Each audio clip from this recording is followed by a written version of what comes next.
Good morning दोस्तों, आज हम 65वीं BPSC mains question with answer class 9 करने जा रहे हैं। आपका 66वीं BPSC mains question with answer video upload कर दिया गया है। आप वहां प्लेलिस्ट बना हुआ है, आप वहां देख लीजिए। और ये एग्जाम के दृष्टिकोण से काफ़ी महत्वपूर्ण है। और कल से लूसेंट का ज्योग्राफी भी स्टार्ट कर रहे हैं, जो कि आगामी जितने भी बिहार के एग्ज़ाम आने वाले हैं, चाहे अदर भी एग्ज़ाम, वो काफ़ी इम्पोर्टेंट है। तो चलिए देखते हैं आज हम 65वीं BPSC mains question with answer polity का पेपर 2 का सेक्शन 1 का क्वेश्चन है। तो 65वीं बीपीएससी मुख्य परीक्षा 2020 क्वेश्चन नंबर फर्स्ट, क्या आप इस वक्तव्य से सहमत है कि हमारे संविधान ने एक हाथ से मौलिक अधिकार दिए हैं किंतु दूसरे हाथ से उन्हें वापस ले लिया है? ये कितने नंबर का? 38 नंबर का क्वेश्चन है, लगभग 1000 से 1500 शब्दों में। तो उत्तर देखते हैं। संविधान ने एक हाथ से मौलिक अधिकार दिए हैं तो दूसरे हाथ से उसे वापस ले लिए हैं। इस कथन की विवेचना हेतु आवश्यक है कि पहले ये देखें कि भारतीय संविधान ने हमें कौन कौन मौलिक अधिकार प्रदान किए हैं। पहला, समानता का अधिकार, अनुच्छेद 14 से 18 तक समानता का अधिकार। दूसरा, स्वतंत्रता का अधिकार, अनुच्छेद 19 से 22 तक। तीसरा, शोषण के विरुद्ध अधिकार, अनुच्छेद 23 से 24 तक। चौथा, धार्मिक स्वतंत्रता का अधिकार, अनुच्छेद 25 से 28 तक। पांचवा, सांस्कृतिक व शैक्षणिक अधिकार, 29 से 30 अनुच्छेद। छठा, संपत्ति का अधिकार, अनुच्छेद 31 द्वारा मूल संविधान में दिया गया था, जिसे 44वां संशोधन द्वारा संसद द्वारा निरस्त कर दिया गया। सातवां, संवैधानिक उपचार के अधिकार, अनुच्छेद 32। उपरोक्त 6 मौलिक अधिकारों को अब बारी बारी से देखते हैं। वास्तव में संविधान ने हमें क्या अधिकार दिया? समानता का अधिकार का महत्वपूर्ण अनुच्छेद 14 है, जो घोषित करता है कि राज्य भारतीय भूभाग में किसी व्यक्ति को कानून के समक्ष समानता अथवा कानून के समान संरक्षण की मनाही नहीं करेगा।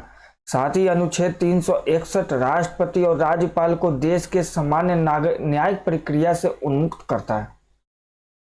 अनुच्छेद 15 शैक्षणिक संस्थानों तथा सार्वजनिक स्थानों पर विभेद करने से राज्य को रोकता है, किंतु अनुच्छेद 15 की ही उपबंध 3 व 4 में महिलाओं व बच्चों, अनुसूचित जाति जनजाति के पक्ष में आरक्षण और अन्य विशेष सुविधा देने के लिए सक्षम बनाता है।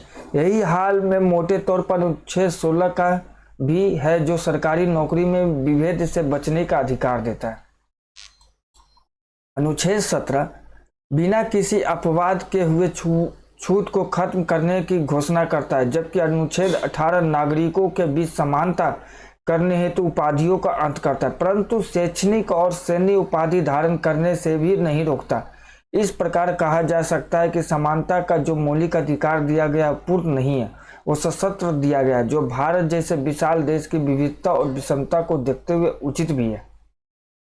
इसी तरह अनुच्छेद 19(1) में 6 स्वतंत्रता का अधिकार वर्णित थे, लेकिन अनुच्छेद 19(2)(6) में उपरोक्त स्वतंत्रता पर उचित प्रतिबंध की व्यवस्था की गई है, जो लोक व्यवस्था, संप्रभुता व अखंडता आदि की रक्षा हेतु विधायिका द्वारा आरोपित किया जा सकता है।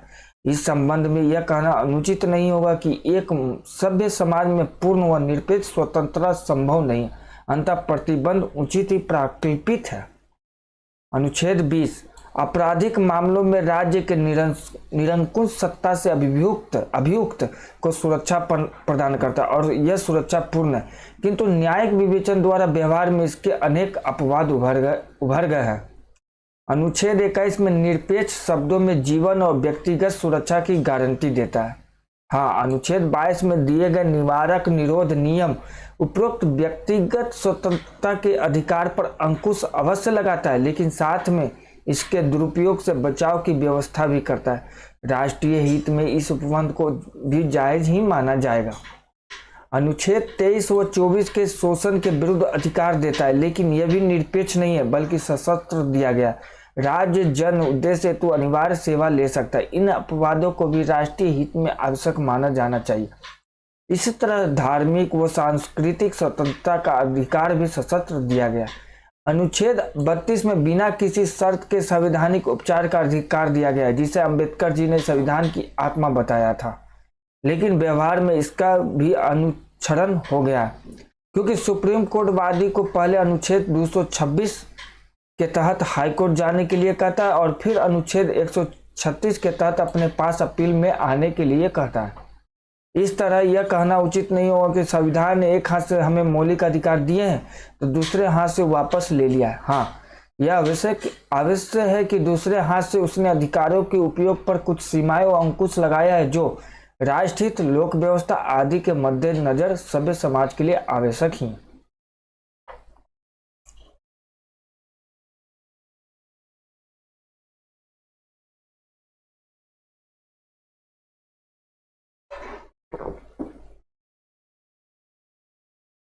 क्वेश्चन नंबर 2, भारतीय संसद एक गैर प्रभुत्व संपन्न विधि निर्माती संस्था है, इस कथन की समीक्षा कीजिए। क्वेश्चन नंबर 2, भारतीय संसद एक गैर प्रभुत्व संपन्न विधि निर्माती संस्था, इस कथन की समीक्षा कीजिए। चलिए इसकी उत्तर देखते हैं। भारतीय संसद प्रभुत्व संपन्न विधि निर्माती संस्था है या गैर प्रभुत्व संपन्न। इसके लिए प्रभुत्व या संप्रभु शब्द का अर्थ जानना आवश्यक है। सरल शब्दों में प्रभुत्व या संप्रभु का अर्थ है सर्वे सर्वा अथवा जिसके ऊपर कोई न हो। संप्रभु के आदेशों को मानने के लिए सभी बाध्य हो, वो किसी के आदेश को मानने के लिए बाध्य नहीं।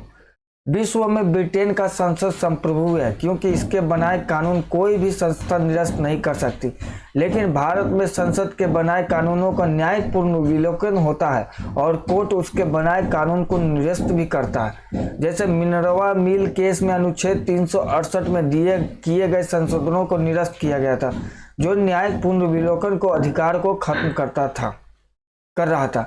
अंततः सैद्धांतिक और कानूनी तौर पर भारत में संसद प्रभुत्व संपन्न विधि निर्माती संस्था नहीं, यहाँ संविधान ही सर्वोच्च है। परंतु 7 दशक के संविधान के गत्यात्मक पहलू की गतिविधियों पर भी गौर करना आवश्यक है। यदि पिछले 70 साल में हुए संवैधानिक कानूनों के विकास पर दृष्टिपात करें तो हम पाएंगे कि मेनका गांधी केस से सुप्रीम कोर्ट ने कानून की प्रक्रियात्मक पहलू की तार्किकता की जांच करना शुरू किया। बाद में मिट्ठू बनाम पंजाब राज्य में भारतीय दंड संहिता की धारा 303 को इस आधार पर निरस्त कर दिया गया कि न्यायाधीशों को विवेकाधिकार प्रदान नहीं करता है। गौरतलब है कि धारा 303 भारतीय दंड संहिता एक मौलिक कानून है जिसे निरस्त किया गया। इस तरह कहा जा सकता है कि मेनका गांधी केस के पहले भारतीय संसद एक संप्रभु विधि निर्माती संस्था की तरह कार्य करता था, लेकिन मेनका गांधी और आरसी कपूर केस के बाद भारत में अमेरिकी विधि के विहित प्रक्रिया को संविधान द्वारा प्रदत्त विधि द्वारा स्थापित प्रक्रिया के स्थान पर अपनाया गया। इस तरह संसद द्वारा पारित विधि को न्यायपूर्ण विलोकन की प्रक्रिया से गुजरना पड़ता है। 2017 में ही 5 सदस्यीय संविधान पीठ द्वारा बहुत सारे कानूनों को निरस्त किया गया। इस संबंध में निम्नलिखित केसों का अवलोकन किया जा सकता है, जैसे सायरा बानो केस, नवतेज सिंह जोहर केस, जोसेफ साइन केस और सबरीमाला केस। इसके साथ ही केशवानंद भारती केस से एक और गत्यात्मक पहलू गौर करने योग्य। गोलकनाथ केस में सुप्रीम कोर्ट ने कहा कि संसद को मौलिक अधिकार यानी संविधान भाग के 3 में संशोधन करने को कोई अधिकार नहीं है। इसके प्रति उत्तर में 24वां संशोधन पारित कर संसद की सर्वोच्चता इस संबंध में स्थापित की गई। 24वां संशोधन का न्यायपूर्ण विलोकन केशवानंद भारती केस में हुआ, जिसमें संशोधन को असंवैधानिक घोषित नहीं किया गया, बल्कि संसद के संविधान के किसी भी भाग में संशोधन करने के अधिकार को स्वीकार कर लिया गया, लेकिन एक अंकुश के साथ कि संविधान की मूल संरचना की संसद संशोधन द्वारा नहीं परिवर्तित कर सकती। अनुसूचित जाति व जनजाति उत्पीड़क निवारण व निरोध अधिनियम 1989 की कुछ उपबंधों को सुप्रीम कोर्ट द्वारा व्यवहारिक रूप से निरस्त कर दिया गया था।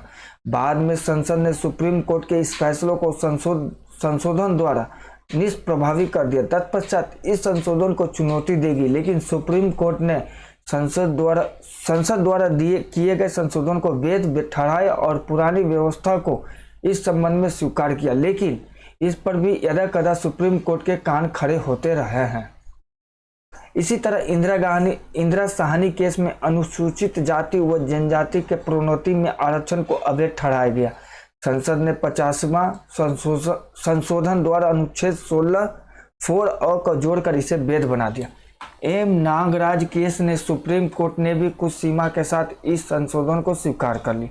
अंततः यह कहा जा सकता है कि सुप्रीम कोर्ट संसद की निरंकुश शक्ति पर अंकुश लगाता है अपने न्यायिक पुनर्विलोकन की शक्ति द्वारा, लेकिन कोर्ट भी यह मानता है कि भारतीय लोकतांत्रिक व्यवस्था में संसद की आवाज जनता की आवाज है।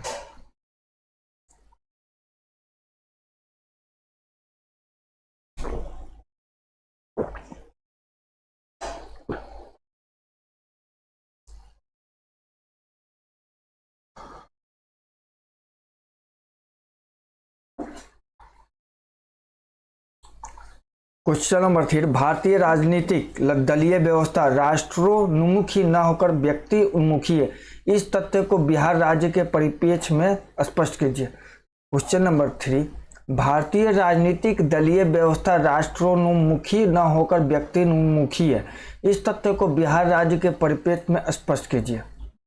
चलिए उत्तर देखते हैं। स्वतंत्र भारत के हमारे राष्ट्र निर्माताओं ने देश का संविधान के निर्माण में इसकी विविधता और विशालता को ध्यान में रखते हुए भारत को एक लोकतांत्रिक गणराज्य बनाने हेतु एक बहुदलीय राजनीतिक व्यवस्था की संकल्पना की थी, जिसका मुख्य उद्देश्य था लोकतंत्र में सबकी भागीदारी, जब सबकी जिम्मेदारी। इस संकल्पना का मूल मंत्र था भारत को अनेकता में एकता के सूत्र में बांधना और नागरिकों में राष्ट्रोन्मुखी भावना पैदा करना। राजनीतिक दलों को जाति, धर्म, संप्रदाय, भाषा अथवा क्षेत्रवाद से ऊपर उठकर देश सेवा और त्याग से राष्ट्र सेवक बनाना। राजनीति को रोजगार समझने की बजाय देश सेवा अथवा जन सेवा का अवसर मानना। लेकिन कालांतर में आजादी के 8वें दशक में आते थे भारतीय राजनीतिक दलीय व्यवस्था में सामूहिक अथवा संगठनात्मक भागीदारी की जगह व्यक्ति निष्ठा की भावना में निरंतर आभार आने लगा। पार्टियों की पहचान अब संगठन अथवा दल की जगह व्यक्ति विशेष से होने लगी। उनके समर्थकों मतलब जनता की निष्ठा और विश्वास किसी दल विशेष से ज्यादा एक व्यक्ति में निहित होने लगा। अगर राष्ट्रीय फलक पर उदाहरण के तौर पर देखें तो भारतीय राजनीतिक 7 दशक को हम नेहरू युग, इंदिरा युग, अटल युग, अब मोदी युग के नाम से भी जानते हैं। इनमें पार्टियों अथवा दलों के नाम लगभग गौण हो जाते। इसी तरह राज्य स्तर पर बात करें तो कई राज्यों में पार्टियों की पहचान उनके नायकों नेताओं से ही माना जाता है। इसके विपरीत राष्ट्रोन्मुखी राजनीति में दलों की पहचान उनके संगठन अथवा विचारधारा के आधार पर होती है। इसमें लोगों की आस्था व निष्ठा व्यक्ति से ज्यादा सामूहिकता अथवा संगठन में होता है। आजादी से पहले जितने भी स्वतंत्रता संग्राम में पार्टियां अथवा दल बने थे वे सभी संगठन अथवा संस्था के नाम से जाने जाते थे। हाँ, कुछ अपवाद स्वरूप व्यक्ति अथवा निजी संगठन व्यक्ति विशेष के नाम से जरूर पहचाने गए।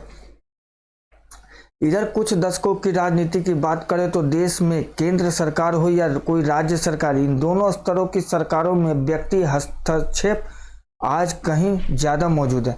सरकार द्वारा लिए गए निर्णयों में इनके व्यक्तिगत हस्तक्षेप भारतीय दलीय व्यवस्था में राष्ट्र के हित की अपेक्षा राजनीतिक दल अथवा उनके नेताओं की आकांक्षाओं के प्रति उन्मुखता का भाव प्रकट करता है।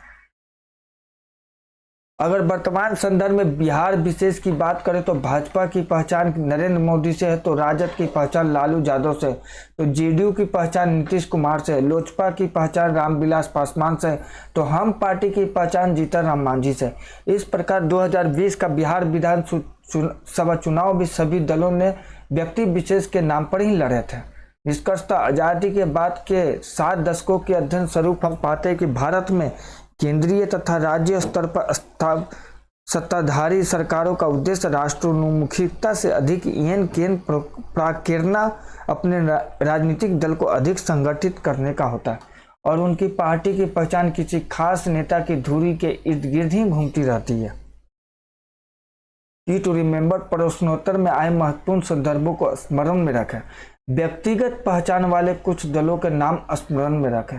हाल के बिहार के चुनाव में किसी खास व्यक्ति अथवा चेहरे को मुखौटा बनाकर लड़े गए चुनाव को स्मरणीय बनाए।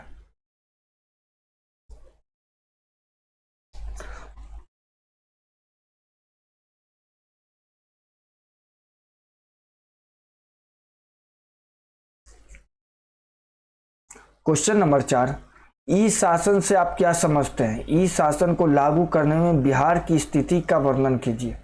क्वेश्चन नंबर 4, ई शासन से आप क्या समझते हैं? ई शासन को लागू करने में बिहार की स्थिति का वर्णन करें। उत्तर, ई शासन अखंड पहुंच, अंत विभागीय अवरोधों को पार करने वाले सुरक्षित और प्रमाणिक सूचना प्रवाह तथा नागरिकों को निष्पक्ष और पूर्वाग्रह रहित सेवा प्रदान करने वाला पारदर्शी स्मार्ट शासन है। किनके द्वारा बोला गया था? एपीजे अब्दुल कलाम द्वारा। ई शासन सरकार और नागरिकों के बीच संघन संपर्क संवाद उपलब्ध कराता है। आज प्राय दुनिया में हर दिन नए तकनीकी आधारित कार्य शैलियों में परिवर्तन हो रहा है। वर्तमान की वैश्विक महामारी कोविड-19 ने तो पूरी दुनिया को ई तकनीक के सहारे चलने पर विवश कर दिया। ऐसे में बिहार भी विभिन्न क्षेत्रों में विज्ञान एवं तकनीकी के साथ कदम ताल मिलाकर चलने का हर संभव प्रयास कर रहा है। इस प्रकार ई शासन मूल रूप से स्मार्ट गवर्नेंस की तरफ एक प्रयास है, जिससे शासन में सरलता, नैतिकता, जवाबदेही, उत्तरदायित्व व हर तरह से पारदर्शी शासन बनाने में सहायता मिलती है। भारत में ई शासन योजना की शुरुआत 2006 में हो गई थी। स्मार्ट शासन से तात्पर्य है सरल सरकारी नियमों तथा विनियमों का सरलीकरण, नैतिक मोरल, सरकार तथा शासन के अंगों में नैतिकता के माध्यम से निर्णय निर्माण। तीसरा, जवाबदेह अकाउंटेबल, सरकारी राजनेता तथा अधिकारियों की जवाबदेही तथा प्रभावी सूचना प्रबंध प्रणाली और अन्य प्रदर्शन मापदंड विकसित करना। उत्तरदायी रिस्पॉन्सिव, सभी सरकारी सेवाओं को सुव्यवस्थित कर प्रक्रियाओं को गति देना, जिससे शासन को जनता की आवश्यकताओं के प्रति अधिक संवेदनशील बनाया जा सके। पारदर्शी शासन, ट्रांसपेरेंट, वेबसाइटों या विभिन्न पोर्टल्स पर सार्वजनिक रूप से जानकारी प्रदान करना, जिससे शासन में पारदर्शिता को बनाया जा सके। ई शासन को लागू करने में बिहार की स्थिति। बिहार प्राचीन काल से ही बिहार विज्ञान एवं तकनीकी के कई क्षेत्रों में आगे रहा है। वर्तमान परिदृश्य में प्रशासनिक सुधारों की कुंजी अर्थात ई प्रशासन के क्षेत्र में भी बिहार काफी सराहनीय कार्य किया। बिहार के कई पंचायत एवं गांव सूचना प्रौद्योगिकी का प्रयोग कर ई शासन की दिशा में एक नया आयाम को जोड़ा है। कई पंचायतें अब हाईटेक हो गई है। कई पंचायतों की सभी प्रकार की जानकारियां अब वेबसाइट पर उपलब्ध होने लगी है। सूचना प्रौद्योगिकी के क्षेत्र में विकास का नया आयाम स्थापित करता हुआ बिहार ने फरवरी 2014 में ई बिहार समिट का आयोजन किया था, जिसमें ग्रामीण विकास एवं प्रशासनिक सुधार के लिए सूचना प्रौद्योगिकी के प्रयोग को बढ़ावा देने के लिए कई परियोजनाओं को संचालित किया गया था। इसके परिणामस्वरूप 2017 में बिहार के कृषि विभाग ने ई गवर्नेंस प्रोग्राम के तहत संचालित e agriculture scheme monitoring information system के लिए राष्ट्रीय पुरस्कार प्राप्त किया था। E agriculture scheme monitoring information system के लिए राष्ट्रीय पुरस्कार प्राप्त किया था। उल्लेखनीय है कि जैसे जैसे प्रौद्योगिकी का विकास हो रहा है, वैसे वैसे ई शासन सेवाओं का दायरा और गहराई में तेजी से विस्तार हो रहा है। इस प्रकार ई शासन के क्षेत्र में बिहार ने कई आयाम बढ़ाए, जिनमें से कुछ महत्वपूर्ण निम्नवता है। बिहार आधार ऑथेंटिकेशन फ्रेमवर्क वाफ, यह एक अम्ब्रेला फ्रेमवर्क है जो निवासियों की पहचान को सुरक्षित और तेजी से इलेक्ट्रॉनिक आधार पर प्रमाणित करने के लिए आधार आधारित सारी लेन देन को सक्षम बनाता है, जिससे सेवा अदायगी अधिक प्रभावी और कुशल बनाती। बिहार जन शिकायत निवारण प्रणाली, बिहार जन शिकायत निवारण प्रणाली के तहत जनता के दरबार में मुख्यमंत्री कार्यक्रम में आए आवेदनों को निष्पादित करने में सहूलियत हुई है। इससे विभिन्न विभागों एवं जिला प्रशासन से जुड़े आवेदनों को निष्पादित समय पर कराने में सहायता मिली है। उल्लेखनीय है कि यह प्रणाली वेब आधारित एक कंप्यूटरीकृत जन शिकायत निवारण प्रणाली है। ई शक्ति परियोजना, ई शक्ति परियोजना के माध्यम से मनरेगा परियोजना में पारदर्शिता आई है। उल्लेखनीय है कि प्रणाली बायोमेट्रिक आधार एक सत्यापन प्रणाली है, जिसके द्वारा मजदूरी भुगतान करने की प्रणाली में सुधार किया गया। ई प्रिजन, यह 2017-18 में शुरू की गई क्लाउड आधारित ई शासन परियोजना है, जिसमें कारा और कारा प्रबंधन से संबंधित सारे क्रियाकलापों को समेकित कर दिया गया। यह कारा अधिकारियों और आपराधिक न्याय प्रणाली से जुड़ी अन्य हस्तियों को वास्तविक समय की स्थिति में बंदियों के बारे में महत्वपूर्ण सूचनाएं उपलब्ध कराती है। यह ऑनलाइन अनुरोध और शिकायत निवारण से भी सहायता करती है। जानकारी कॉल सेंटर के माध्यम से बिहार सरकार ने सूचना के अधिकार अधिनियम के तहत आम जनता को सूचना उपलब्ध कराने का एक अभिनव प्रयोग किया है। इसके तहत आईसीटी का उपयोग कर आम नागरिक को सहज रूप से जानकारी दी जाती है। उल्लेखनीय है कि देश में अपने आप इस अनोखी योजना के लिए बिहार को वर्ष 2008-9 में राष्ट्रीय ई गवर्नेंस पुरस्कार से सम्मानित भी किया गया था। इसके तहत किसी भी कार्यालय आदि की सूचना आसानी से पा सकते हैं। ई डिस्ट्रिक्ट योजना के तहत सॉफ्टवेयर के माध्यम से लोक सेवाओं को एक ही जगह निष्पादित करने का काम किया जा रहा है।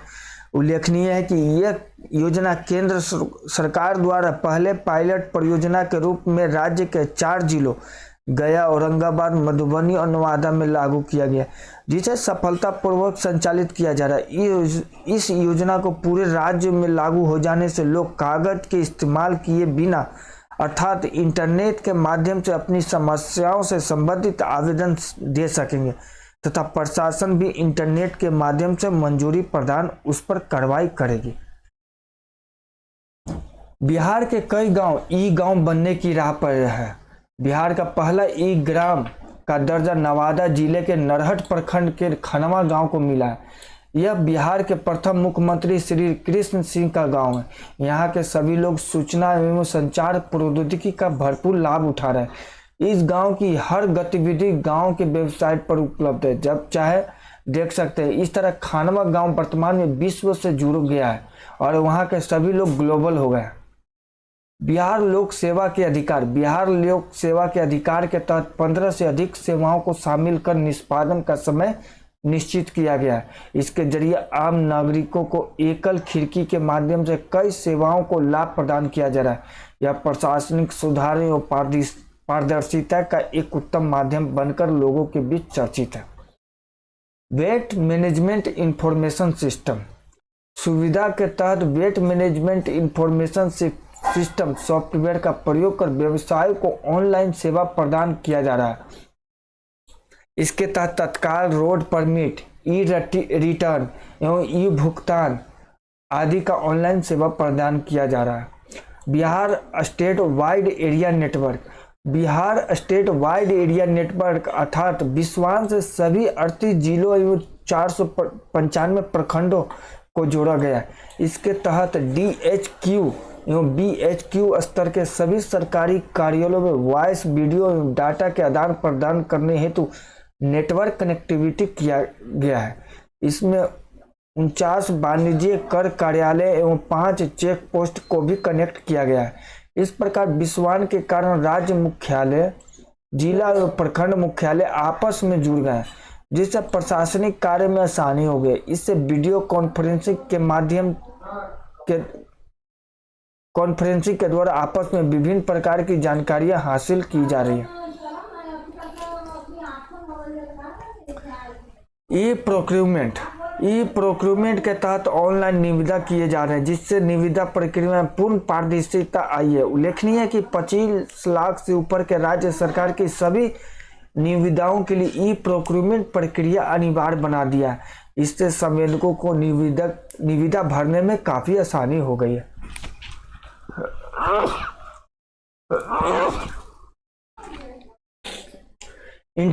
Integrated work flow and document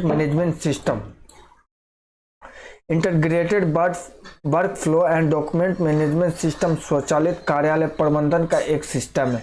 इससे प्रशासन में दक्षता और पारदर्शिता सुनिश्चित हुआ है।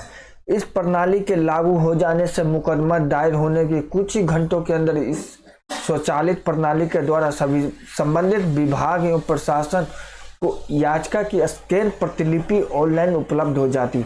इस प्रणाली का उपयोग सभी विभागों एवं जिला प्रशासन द्वारा अनुश्रवण हेतु किया जा सकता है। कंप्रिहेंसिव ट्रेजरी मैनेजमेंट एवं इंफॉर्मेशन सिस्टम।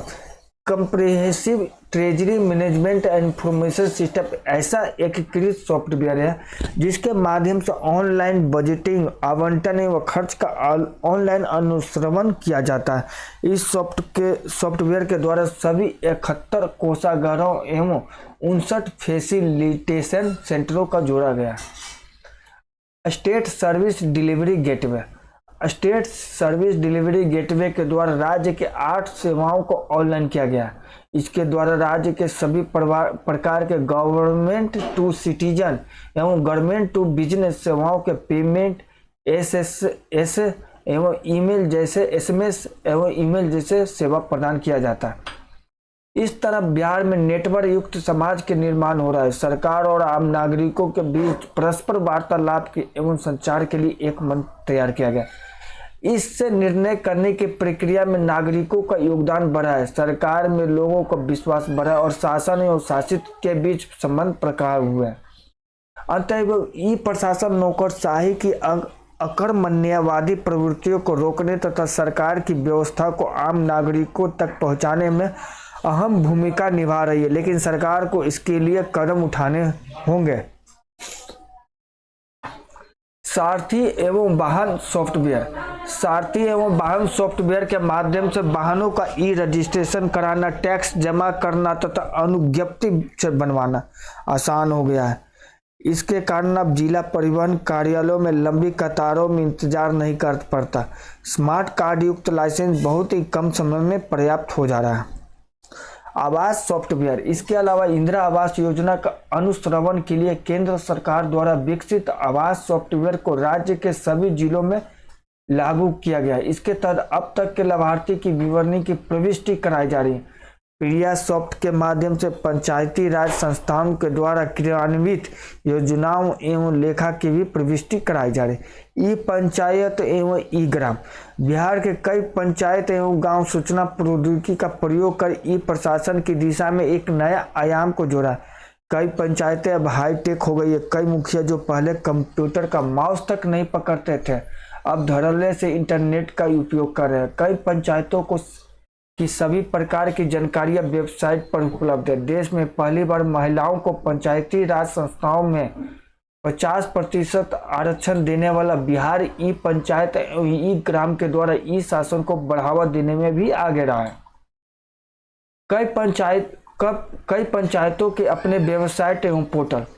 राज्य के कई पंचायतों ने अपने पंचायत का व्यवसाय एवं पोर्टल बनवाया है। पश्चिमी चंपारण की 1 दर्जन से अधिक पंचायतों ने अपना वेबसाइट और पोर्टल तैयार किया है, जैसे बेंकुंठा, झकरा,